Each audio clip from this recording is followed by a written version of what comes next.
All right, college football week 10 is in the books. I'm Harrison Graham. Welcome into Verts. Let's start with the game of the day, top 5 matchup in Happy Valley. Similar result, Ohio State takes down the Nittany Lions 20-13. They get a late goal line stop, and I know the score was close, and I know Penn State was a yard away from tying this game up with 5 minutes left.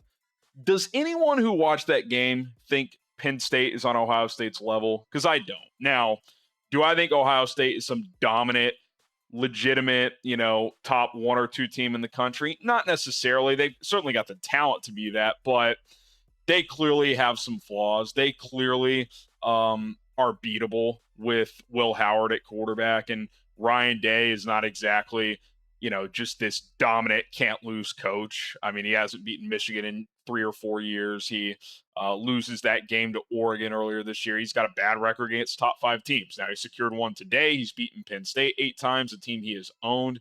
James Franklin continues to struggle in these type of games. I think I saw he's 3-18 against top 10 teams now. So just, not good from his standpoint. Now, the good news, if you're Penn State with this 12-team playoff, their last 4 games are games they should win. Washington at home, at Purdue, at Minnesota, Maryland at home.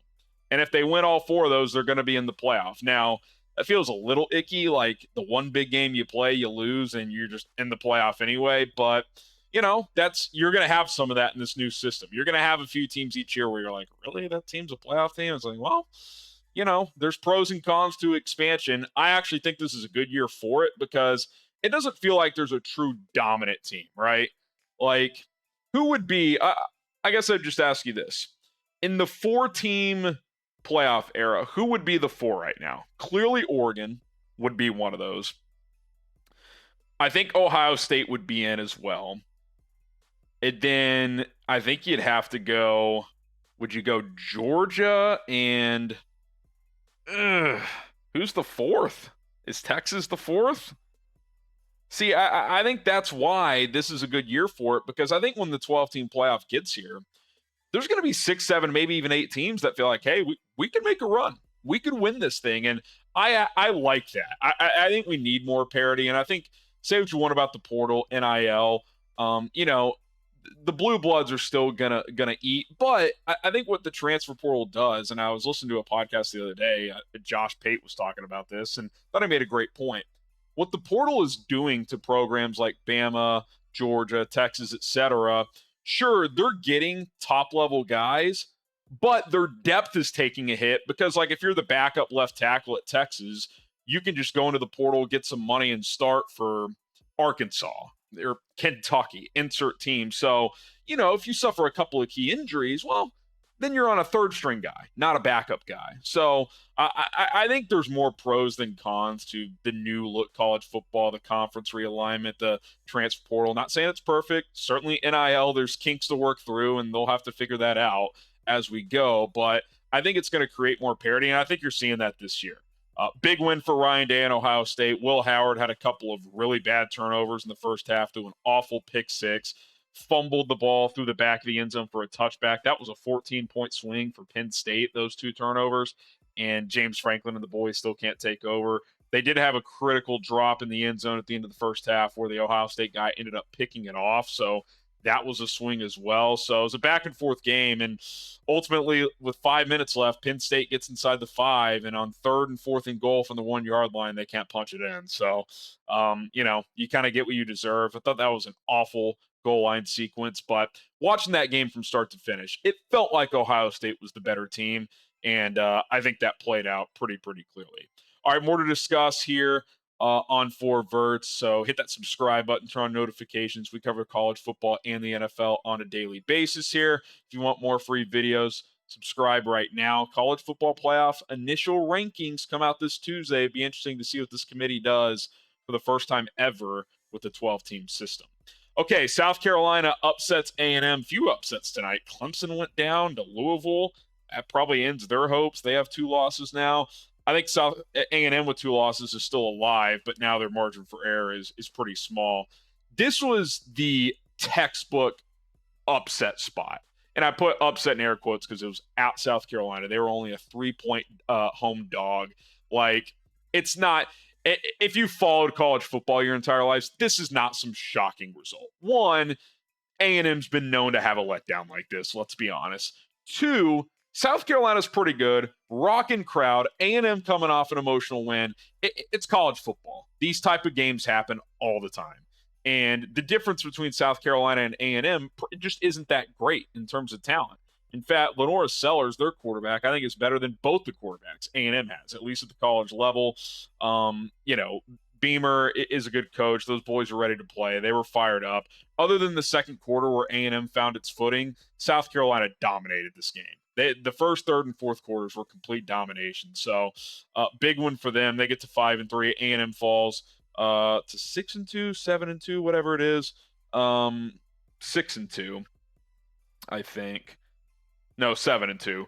What's interesting about the SEC now, so yes, that is A&M's second loss, but it's only their first conference loss. So you look at the SEC, Georgia 5-1 in the conference, A&M 5-1, Tennessee is 4-1, Texas and LSU are 3-1. So you've got 5 teams still very much alive to get to the SEC championship game, and you also have Ole Miss and Alabama who have just 2 losses. Now they're a long shot to get to Atlanta, but they're very much alive for the college football playoff. So with about 4 weeks left, you have 7 teams still in the mix.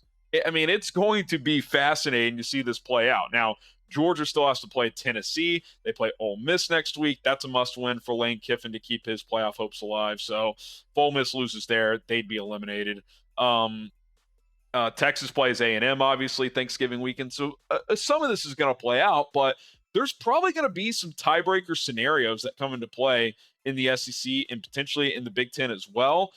So that's what makes this fun. That's what makes it fascinating. It's going to be fun to see how it all shakes out over the final month or so. Speaking of the Big Ten, they're kind of down to 4 teams because you got Indiana, Oregon, Ohio State, and Penn State, all with 1 loss or less. Indiana and Oregon both undefeated. Ohio State, Penn State, each with a loss. Now, Ohio State plays Indiana in a couple of weeks, so that's kind of an elimination game, at least to get to the Big Ten title game in all likelihood. But Penn State, we mentioned their remaining games. They went out. They may not get to the Big Ten title game, but they're probably a lock for the playoff. Indiana's interesting. Like, if they play Ohio State close and are 11-1, are they not going to make the playoff? They haven't had a tough schedule, but if they can be competitive against the Buckeyes with the 12-team playoff, I would guess they'd probably get in, right? I mean, we'll see, but I would like their chances. Oregon feels like the closest team to being a lock because they still have room for error. They could drop a game if they needed to. And their remaining 3 games are, let me pull up their schedule, Maryland at home, at Wisconsin, Washington at home. So they're probably going to go 12-0. Even if they dropped one of those games, they're still in very good shape. So I think out of the entire teams with playoff aspirations, they're the safest right now, just given where they're at, their win over Ohio State and their remaining schedule, they're in a very, very, very good position. And then there's the Big 12 and the Colorado Buffaloes, who did not play today. I don't think a team benefited more from not playing today because they watched Iowa State lose, suffer their first conference loss.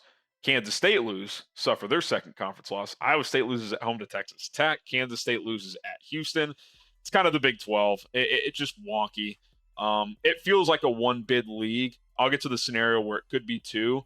But if you're Colorado and your remaining schedule is at Texas Tech next week, which won't be easy. Red Raiders are kind of bipolar.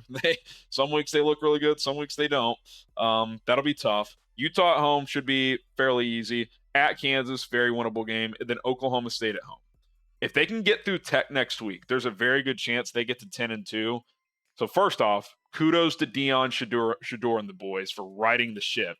Felt like after that blowout loss to Nebraska, after what happened last year, it's like this thing could fall off the rails. And hey, they're at least, if nothing else, pretty good. And 2, beyond that, they have a path to the playoff because if you just get to the Big 12 championship game, which if they win out, unless Iowa State and BYU both win out, they're a lock to get in. If that happens, it would come down to some tiebreakers with them and Iowa State. But you went out and get to Arlington, then it's just one game. Because if you win your conference championship, you're a locked. you get an auto bid. So Colorado is very much alive to make the 12-team playoff, which would be what a story. Now, I think there's one path to the Big 12 getting more than one team, and I think it's this. BYU's 8-0, and their remaining schedule is this. At Utah next week. Rivalry game, so you never know, but that's a game they should win. Kansas at home, at Arizona State, Houston at home. They will likely be favored in all 4 of those games. If they go 12-0 and lose in the Big 12 title game, as long as it's not a blowout, going to be hard to leave them out. Here's why. They have an out-of-conference win at SMU, who, when the college football playoff rankings come out on Tuesday, will probably be in the top 15, at least top 20. They're 7-8-1 in the ACC. They have not lost a conference game. And their only loss was to BYU. And they also hammered Kansas State. So that's 2 pretty good wins.